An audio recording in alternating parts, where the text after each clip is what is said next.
So for me, Vancouver and New York are two very kind of like similarly, uh, like skilled teams. I know that Cloud9 has the championship pedigree, like they have the names, but in this game so far, they're taking a little bit of time to like ramp up, like really, really, really ramp up. So I'm gonna play this break for you guys just so that you guys can see it. In my opinion, I think Vancouver, they do have a lot to kind of figure out, especially kind of role wise. I feel like some people aren't playing their proper roles, but that's a conversation for another day. Cloud9 is, in my opinion, the better team here. When I was betting, I definitely picked Cloud9 over Seattle. But I knew that some of these maps were going to be kind of grudge matches. And it was like, all right, like they're really, really, really, really going to crank these out.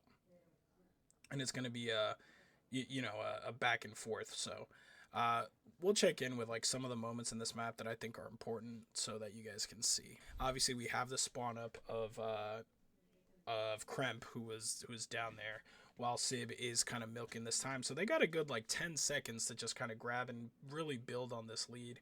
Obviously Mac is engaged here with two players. Mac ends up getting one. Hixie trades him out, but again, they have a lot of time here. Attach is huge. He's got to, figure this out. Doesn't really get that kill there. So this is what I'm talking about. You have so many different angles, two doors. The hill is just the floor. Like, it's not even the staircase. It's literally just the floor. And then you have two players coming in from under. They can come in from the top. And then, obviously, you have the engagements from the street. So The back spawns. We're able to get at least one in there. Mac on the quick turn, though. Nice shots into the second. Another two-piece there for Mackenzie Meltz as he keeps the play going. The third on the hill. Nice work. He's looking at street soon. Yeah, shout out to Mac, the absolute bailout player for the team. I was kind of shocked. C9 never read those back spawns coming through. I mean, that's like, to me, just a gimme. Everybody spawns in the back on this one, but whether or not they read it, absolutely gonna So that's a great 4 dead. As you can see that they all spawn here right in the back. Vancouver Surge all the way towards middle. You have these two players that are going to push up, and again, it's really just holding them back. It's pretty hard to flip unless you have like everybody die and then some people start pushing up towards stage or pushing up to like stairs, whatever it may be, and then you spawn bottom parking lot. But that's a good 4 dead and a good way to really increase the lead that they have here. So I'll play the rest of this hill out for you guys so you guys can see. sets you up for the initial time. Attaches there for the potential cleanups, and even though he gets caught, once again, the scrap time should be going towards C9, and I mean, they've just been sort of steadily running away with this game, so casual and comfortable thus far on. This is why I think red flag is probably on the way out. It depends, because I'm sure they're going to bring in another legacy map like they did Hacienda. I could see them putting in like a Black Ops 2 or some Black Ops 3 maps. Something like a Fringe. I think they could add like a Fringe to this game and it would work, or something along those lines. And they'll probably bring back something like a standoff or, like a firing range. Just they'll grab a legacy map, and I think red flag won't be played for that much longer. Again, this is one of these hills that's just kind of cheesy. Like, this map just isn't very good. No one's really going to sit in time and collect as much time as you think they are. I think Abuza gets traded right here. So you can, if your ARs are playing well, like Kremp gets that kill. So again, they're just, what it seems like is Cloud9 is just picking up important kills, and they're sitting in hill. They're grabbing that hill time. Mac's doing an amazing job. Mac is gross. This kid is on another level right now. I think he's one of the best players in the game. In my opinion. Attach playing very well, and Sib, again, your main AR is going to suffer a little bit because of the anchoring that they have to do. A lot of these maps are kind of 3-laney, so we saw a Priest that had 11 kills on a hard point, which is diabolical, but we'll keep going here. Aussie battling very much to keep his team alive in this one. What a turn with a pistol on the pinch. Over to Sib, finds 2 on the point. Can he get number 3 and keep his team in the hard point? Yes, he can. They didn't want to challenge him, so he'll take the fight to them. That is 4-man off the map. Vancouver Surge, they're going to have to flood just to contest for a few seconds. And that's huge at a Kremp right there. I mean, Mac just has to win one gunfight, and that's the game. That's just a great map one out of Cloud9. They did very well. I wanted to skip ahead there because there wasn't really much going on in the rest of the map. So we're going to move on to the S&D now, and then we'll see. So now we're going to be taking a look at the Skyline S&D. Again, like I mentioned, S&D, I wouldn't put you know, either team over the other, in my opinion. I think it is pretty even, and the stats agree with me, but it's pretty even down. I think, you know, before going into this game, I thought it was going to go down to the wire, and it did. So we'll just kind of see a couple of things. We'll watch this like initial break so that we can really take a look at how they're looking. Skyline is one of those maps, and I'll let the first round play as kind of I explain the way that this map works. It's the smallest map that you play out of all the competitive map lineups. Both bomb sites are very mixy, and sometimes on offense, the B site looks like it's so far away, and the map is so small that you really have to just kind of commit to a site. As you can see, Mac died there, and the bomb is just in a weird place, but they gave up the cat completely. So Kremp is now kind of moving his way over to B. This is pretty standard. Where teams will try B to see what they can get away with, because you know when you go A, you're just gonna get met with a gunfight like immediately. There is no, you know, somebody's gonna get into a gunfight. Somebody's gonna die in the first 10 seconds of the game. So Sib gets a good kill there. Hixie gets a kill on attach. It's a 1v3 for Sib. They're just gonna hunt him out. You got players all over the place. One's in bedroom already hunting him down, and it's just one of those maps. Like if you commit to a bomb site, you know you should be solid. If you can't, it'll show. So this map can get super mixy, super quickly, and you know they take the first round there. So we'll check in for a good moment here. So here's a good moment here in the second round where obviously you have Abuza and Hixie that are holding down. The bomb is planted towards their side, and Attach just got the trade over on Nasty, top bedroom. So he's going to kind of make his way back towards middle. I mentioned before in a previous series that it's always good, especially in a situation like this, get with your teammates so that you can trade. Abuza's playing really far back, which I don't mind. Obviously, we have the information that players are going, they're trying to flank. Hixie, this is very important for sub players out there. If you guys are sub players, playing the bar like this, keeping real close to the wall like this, that's just a great kill from Hixie. But the positioning is great. So Sib is going to just push him, and Hixie's going to get an easy kill right there. So that's fantastic. So they're going to go up 2-0 right there. Again, if you're a sub, just kind of keeping it close quarters and really hugging those walls inside of kitchen is the way to succeed in there. So I'm going to show you guys right here in actually this round 4 how mixy this map can get. Both of these teams are going balls to the wall. We're just hitting the bomb site. The first person that's going to get picked here is Abuza on their side. Attach kills 2 in gym, and then it's just Nasty. The round just started. I'm talking 20 seconds. That round took 20 seconds. I mean, it is... That's the reality of this map in Skyline. Sometimes if you take a chance, there's like a 50% chance the other team said, let's do it too. It takes seconds to get into gunfights. So on this map, be aware that playing slow isn't going to get you anywhere. So here's something that I did want to acknowledge, and this is really big out of Cloud9 New York, and this is going to help them throughout the year. Sometimes in S&D, when you have a situation where you are 5-4, you have to do something that is a little bit uncomfortable. And sometimes that is pushing and doing things that are just, you know, really risky. You get one timing and it will work out for you. So right here, what you have is there's going to be 3 players that are going to focus on getting to their side of the map as soon as possible. And it works out very well for them. So I'm going to play this out so you guys can see. Watch Mac. Mac is making his way through Cat, just running across. He sees his opportunity and he just dips. You saw how fast he moved. Now he's top bedroom. They got the information on Nasty. So now Nasty's trying to hold this down. Sib gets a couple shots on him. Mac is top bedroom. Kremp is bottom bedroom. So Kremp is just going to push through. He knows the information. Mac is just holding, you know, where 04 is going to be. Kremp pushes through, kills Nasty. Now you're on their side of the map. You get another kill on Abuza, and Max trades out Hixie. So now it's a 3v1. That was such a quick decision. But because you were like, you know what, let's just get to their side, you caught them off guard, and now you're in a 3v1 situation to even this out at the 5-5. So then you just have 04 here. He's a little bit all over the place. He doesn't know where these players are going to be coming from. He gets really bad timing on Sib there. Sib is looking for him. I think he sees the top of Attach's head. Sib knows he's back here. This is just an easy just wait for him. 04 really had nowhere to go. He was trapped and had no information, quite literally. So what I'm going to do is I'm going to play out this round 11 for you guys, and then we'll break down what happens. Even though he started off on defense, he got there that quickly. In Mac, this same thing, took a route to get into your spawn that fast. And that's just the isolation to go and get that first blood. Obviously, Mac snapping in that round as well. But there's the gong, there's the setup, and it is C9 with defense for this final round. Oh my.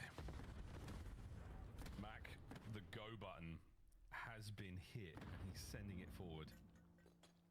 He's going to run into a lot of trouble up here, but okay, the dip down a kitchen. Nobody home there for C9 New York. It might be a straight 4v4 retake, and I think it will be. Here we go. Bomb plant to decide the map. And choices to be made as well. You try to wrap back through spawn. You got Nasty posted in a diabolical spot on patio. So C9, you don't want to take that route. You want to coordinate together and try to work through mid. Lethal's tactical starting to run out. Here comes all the slide. Hixie saw them. Red dots populate the minimap at the pinch. We're in. Can Hixie find his? Toe-to-toe with Crib finds another two. It's down to a boozer. Nasty now has to reinforce. 15 seconds on the bomb. There's just no time. Someone's going to have to hop it in just a second. Still, no one's going to be on it. Down to 10. You got to get to the bomb for the prayer, and Nasty is here. Has to win the first one, and he can't get it done. So that round, in my opinion, it's all Kremp. So we're going to go back here to probably the most important moment of the round. There was a little bit of confusion that you can see. I'm going to slow it down for you guys so that you guys can really see what I'm talking about here. So we're going to bring this down to a 0.7.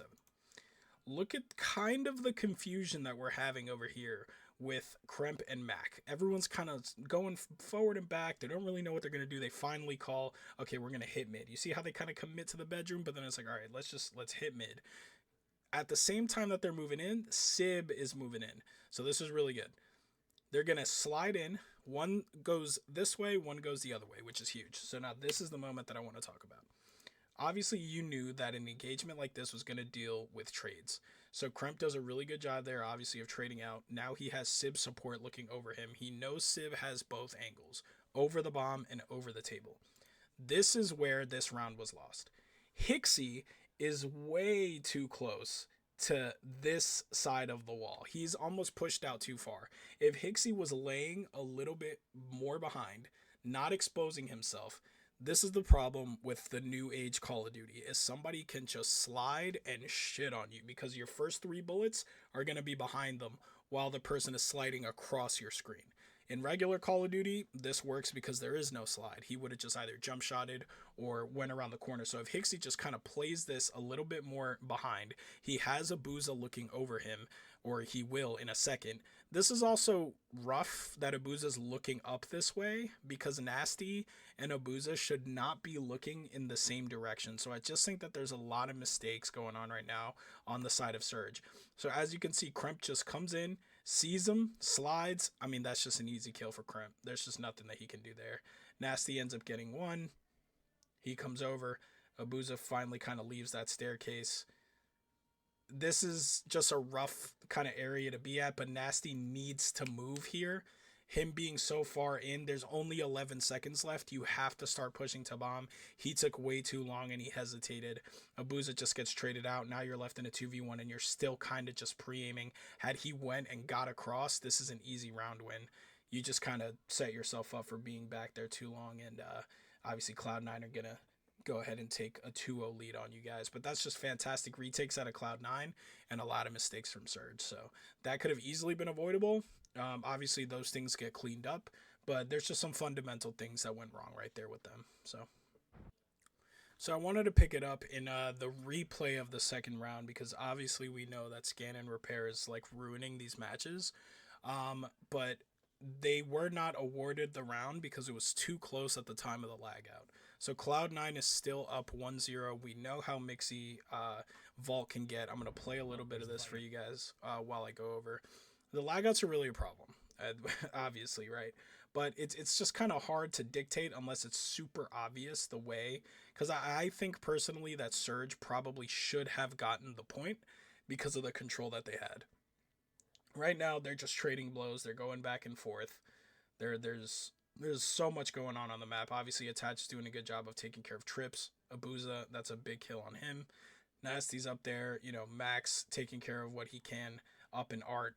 This is a big kill for Hixie, kind of taking control of this. Getting information on Kremp. Now they have to get him out of top Art. Hixie's going to play bottom Art.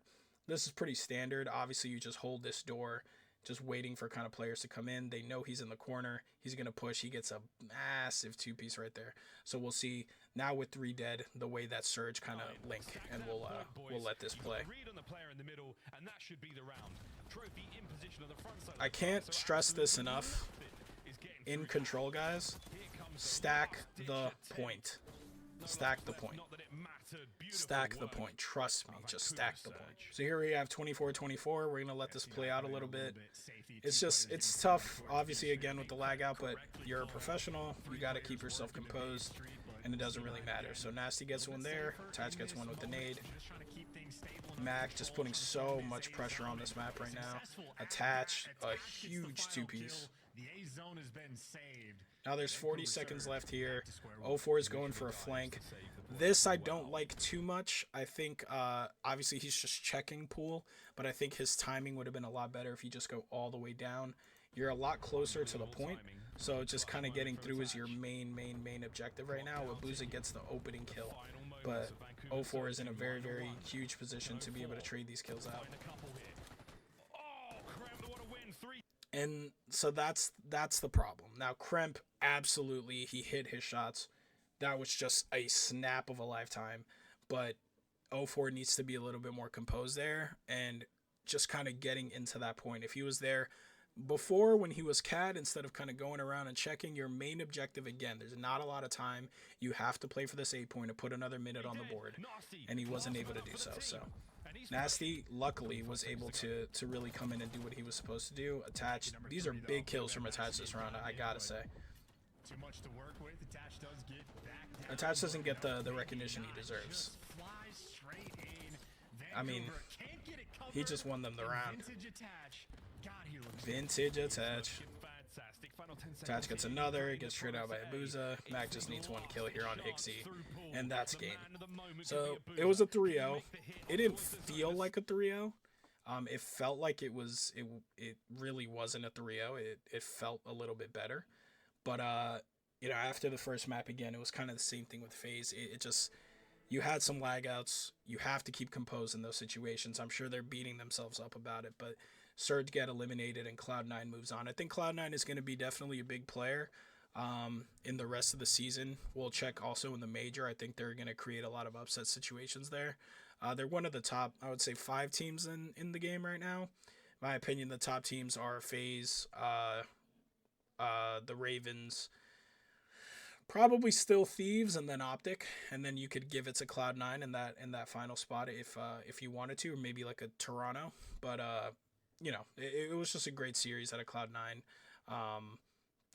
Same thing, you know, just a great bounce back, especially with all the lag outs, keeping themselves composed and everything like that, and just clutching up. So we did see some good Call of Duty. We saw some bad plays. We saw some good plays, and hopefully I was able to provide you guys a little bit of a deeper analysis of the way that some of these matches went, and maybe it'll help you guys. So if you go over to my social medias, I will be giving you Call of Duty picks. It'll be mostly DraftKings, and then we're going to do some underdog picks because that's where the player props are. Call of Duty betting is something that we can do that's really going to amplify the scene even more. We know how big sports betting is right now. If Call of Duty betting comes in, it's going to bring a lot more eyes into Call of Duty, especially right now where people who are making content like myself and then everybody else, we have to have a collective effort of bringing up and trying to save the scene because it's definitely on the down spiral right now. I mean, you just had pro matches where players are lagging out of the games, not just once, multiple times in a series. I mean, it's just completely unacceptable, and Call of Duty's just in a weird spot right now. So we're going to be doing the day 2s. Day 1 is complete. Obviously, we know, you know, what happened in the grand finals and everything like that, but it's good to break these down so it'll help you guys kind of make those picks a lot easier, really see who's been good since the beginning of the game, who kind of dips into the middle of the game, who's going to be really good at the end of the game, and hopefully it'll give you guys some clarification on who are your biggest hitters to win champs later on in the season. So hopefully you guys enjoyed day 1. Stay tuned for day 2. Please subscribe to my YouTube channel, leave a like and a comment. Let me know if there's anything that I can improve on, or maybe a different kind of style that you wanted, or anything that you wanted me to cover when it comes to going over these maps. go over to the TikTok. A lot of these things will be a little bit more condensed, and I'll be posting my own highlights and other stuff like that. And then Twitter is where you can interact with me and let me know if there's anything that you wanted to add. If anybody wants to come on to the show, if you guys are former competitors, I would love to have people on. It's going to be great. So the leaderboard, we're going to be here. Hopefully, maybe you guys will see me on a stage one day breaking down and analyzing the game. I'm very passionate about COD still to this day. So thank you guys so much for watching again. Hopefully you enjoyed, and we'll see you guys for day 2 tomorrow.